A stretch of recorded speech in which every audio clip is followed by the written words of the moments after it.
Hello everyone, my self Jogendra Tripathi और मैं आपके सामने आज अपना नेक्स्ट वीडियो जो कि एक स्पीच रिकग्निशन सिस्टम पे बेस्ड है उस पर लेकर आया हूँ। जैसा कि आप सामने वीडियो में देख रहे हैं कि जो स्पीच रिकग्निशन है उसको दो डिफरेंट नेम से फर्दर और हम बुला सकते हैं, जैसे कि ऑटोमेटिक स्पीच रिकग्निशन या स्पीच टू टेक्स्ट कन्वर्जन। इस नाम से भी इस पर्टिकुलर स्पीच रिकग्निशन सिस्टम को बुलाया जा सकता है। तो क्या एक्चुअली इम्पोर्टेंस है इनके नाम का, तो उसको फर्दर और देखेंगे। तो जैसे कि अभी क्या स्टार्टिंग की फेजेस में हमने आपको बताया था कि किस तरीके से हमने मशीन को इंटेलिजेंट बनाया, देन उसको हमने बात करना सिखाया। अब मशीन जो है वो इंसान की बातें सुनकर उसको एक फॉर्मेट में लेकर आएगा, उसके बाद वो उसका रिस्पॉन्स प्रोवाइड करेगा। तो एक्चुअली जो स्पीच रिकग्निशन है वो आपकी बातें, यानी जो ह्यूमन जो भी मशीन के सामने बोलेगा उसकी बातें सुनकर उसको एक रिटर्न फॉर्मेट में कन्वर्ट करेगा, आपके सामने एज अ आउटपुट प्रोवाइड करेगा। ये है स्पीच रिकग्निशन सिस्टम हमारा, कि सिंपल जो वॉइस कमांड होंगी उस वॉइस कमांड को एक तरीके से लैंग्वेज फॉर्मेट में, रिटर्न फॉर्मेट में का जो कन्वर्जन है उसी को हम स्पीच रिकग्निशन सिस्टम बोलते हैं। इसीलिए इसको बोला जा रहा है स्पीच टू टेक्स्ट ट्रांसमिशन या कन्वर्जन। जो सेकेंड नेम हमने आप लिखा हुआ है वो इसीलिए लिखा हुआ है कि इसको जो भी आप मशीन के सामने बोलोगे उसी वो मशीन उस आपकी वॉइस को रिकॉग्नाइज करेगी। देन उस वॉइस को रिकॉग्नाइज करने के बाद उसको एक रिटर्न फॉर्मेट में आउटपुट के तौर पर आपके सामने प्रोड्यूस कर देगी। तो इसी को बोलते हैं स्पीच टू टेक्स्ट या स्पीच रिकग्निशन सिस्टम। अब जहाँ तक बात करते हैं, जो हमारी जो ये टेक्नोलॉजी है ये बेसिकली जो भी वर्ड्स आप बोल रहे हो मशीन के सामने उसको वो रिकॉग्नाइज करती है और उसी के बाद उस बोले हुए वर्ड्स को वो एक टेक्स्ट के फॉर्म में कन्वर्ट करती है। अब जैसे कि आप सभी जानते होंगे कि इस जो एक टर्म आता है वॉइस रिकग्निशन का, काफ़ी लोग इससे कंफ्यूज हो जाते हैं कि वॉइस रिकग्निशन और स्पीच रिकग्निशन में क्या डिफरेंस है या क्या मतलब है दोनों का अलग अलग। तो जहाँ तक बात करते हैं स्पीच रिकग्निशन की, तो स्पीच रिकग्निशन जो हमारा है वो एक सुपर सेट है, या कह सकते हैं आप कि जो वॉइस रिकग्निशन है वो सबसेट है स्पीच रिकग्निशन का। तो मतलब कहने का कि स्पीच रिकग्निशन के अंदर वॉइस रिकग्निशन आता है, जबकि इस वॉइस रिकग्निशन का मतलब होता है कि किसी भी पर्सन को आइडेंटिफाई करना उसकी वॉइस के हिसाब से, उसकी साउंड के हिसाब से उस पर्सन को आइडेंटिफाई करना, यही हमारा वॉइस रिकग्निशन सिस्टम होता है। बट जब हम स्पीच रिकग्निशन सिस्टम की बात करते हैं तो यहाँ पर हमें ना किसी पर्सन को आइडेंटिफाई करना है, ना ही उसको बताना है। सिर्फ हमें क्या करना है, जो उसने वर्ड बोला है, जो भी लैंग्वेज बोली है, उस लैंग्वेज को समझ के अंडरस्टैंड करके उसका एक आउटपुट एक रिटर्न फॉर्मेट में आपके सामने लेके आना है, उस पर्सन के सामने लेकर के आना है। तो यही हमारा स्पीच रिकग्निशन सिस्टम और वॉइस रिकग्निशन सिस्टम या वॉइस रिकग्निशन में डिफरेंस भी होता है। अब इसमें दो तरीके के बेसिकली सिस्टम होते हैं, स्पीकर डिपेंडेंट और स्पीकर इंडिपेंडेंट। अब ऐसे स्पीकर जो कि ट्रेनिंग फेज के दौरान होके गुजरते हैं या जिन्हें कह सकते हैं आपकी ट्रेनिंग की ज़रूरत होती है, उसे हम बोलते हैं स्पीकर डिपेंडेंट सिस्टम, जिसमें मतलब स्पीकर को ट्रेन किया जाता है। और ऐसे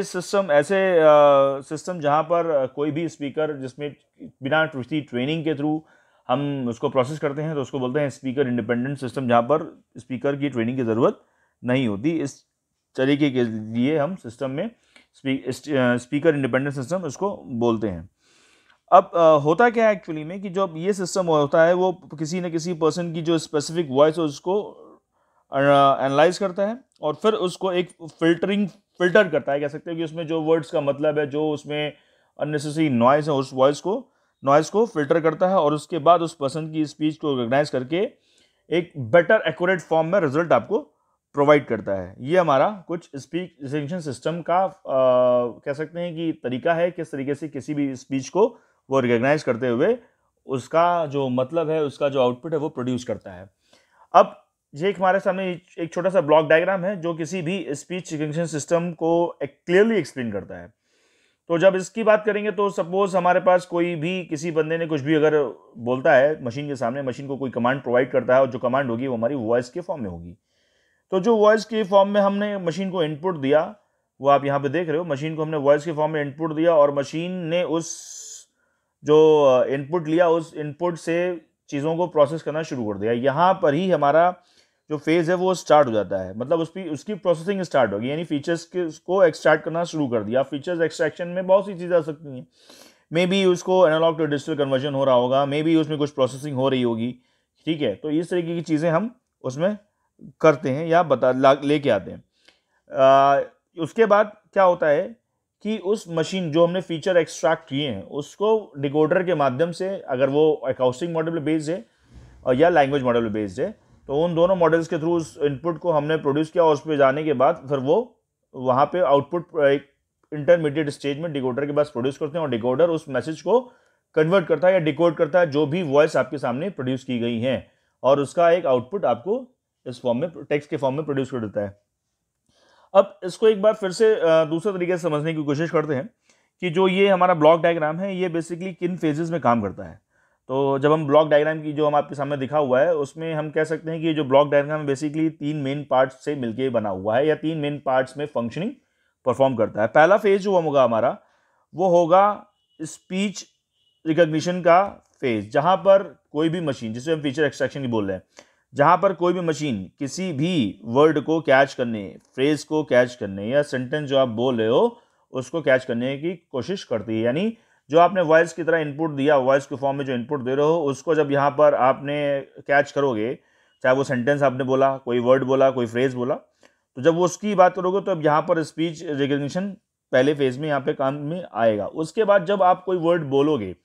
तो उस वर्ड को बोलने के बाद, उस सेंटेंस को बोलने के बाद काम आएगा एनएलपी का। जो एनएलपी जो होगा उस मशीन को अंडरस्टैंड, मशीन के द्वारा लिए गए कोड को या वॉइस मैसेज को, उसको वो अंडरस्टैंड करेगा एक्चुअली में उसका मतलब क्या है। देन उसके बाद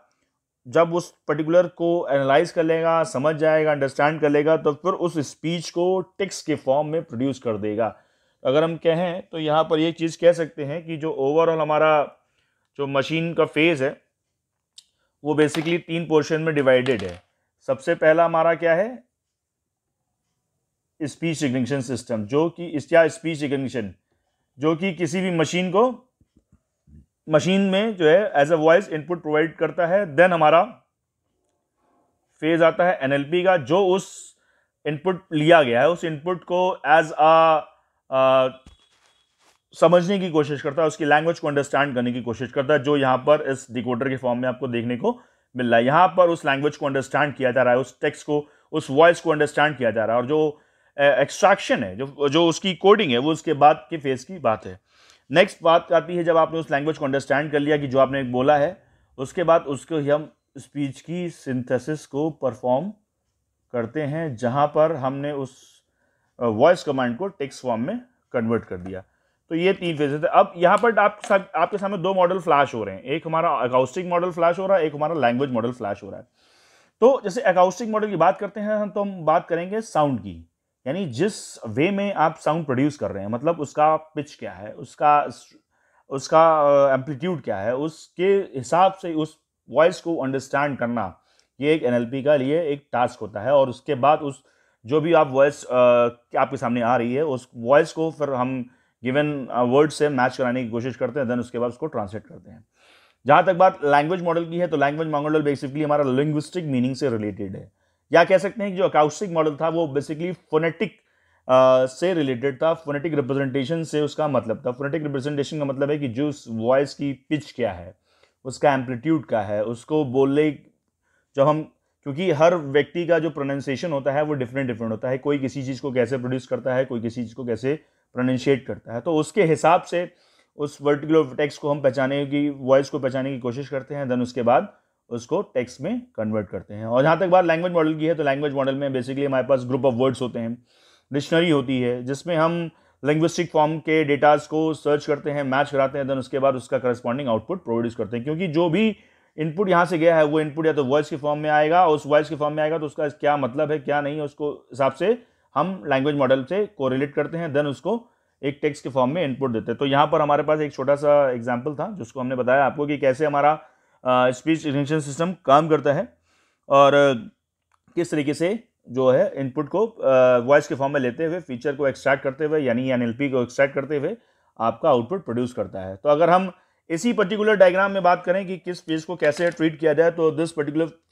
phase is known as your speech recognition phase या speech recognising phase. Then this one is your name as NLP, and last phase is your speech synthesis, जिसको आपने आउटपुट के फॉर्म में